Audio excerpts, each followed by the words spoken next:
All right, 170 and 171 are blank. On a Friday night, Chief Constable Wally Tomaszewski isn't at his home in Port Jefferson. He's on the village streets working with members of the Code Enforcement Bureau.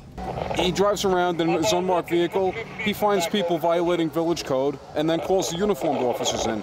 So he's a working chief. He's out here working with his officers. And that's one of the things that impressed me about Chief Tomaszewski very early on, was that he's out here leading from the front. In law enforcement these days, all too often, you don't get bosses like that, and here we have one.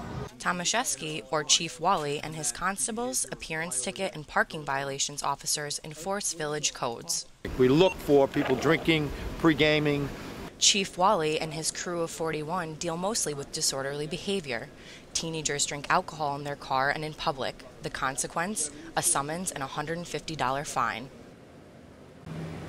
So we went from one person drinking to 3 drinking. If you observe someone that's doing something wrong, all right, speak to them, articulate what the problem is and what they're doing wrong, and request that they cease, all right, because there are consequences. Is he cooperative? Affirmative, sir. For instance, people urinating in public are fined and issued a summons. Tomaszewski said usually they have already been drinking. Appearance ticket officer Tony Barton said the chief taught him how to deal with people.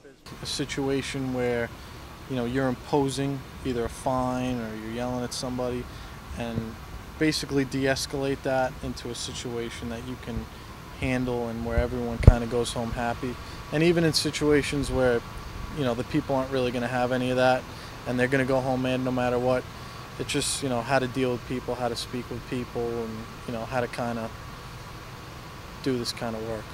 This kind of work includes enforcing parking in the village. A handicap ticket is the most expensive parking ticket in the village. The fine, $230. And if you ignore it, the cost doubles after 15 days and triples after 30. The Code Enforcement Bureau collaborates with Suffolk County on a variety of things, like bar raids in the village. We all operate as one unit. All right, and everybody has a specific job to do. When the police rush the place and go in, my guys and other police officers block off all the exits, the means of escape. Code Enforcement Bureau Lieutenant John Borrero said Wally works well with the police department.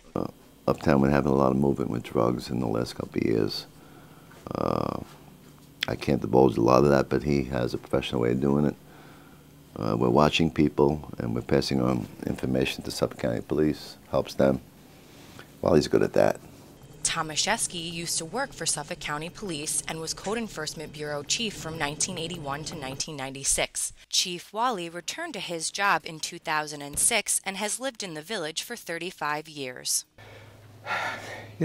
It's my town, so that's probably why I work so many hours, and I don't get paid for it, because I love my community, and I have a sense of, wanting to give back to your community.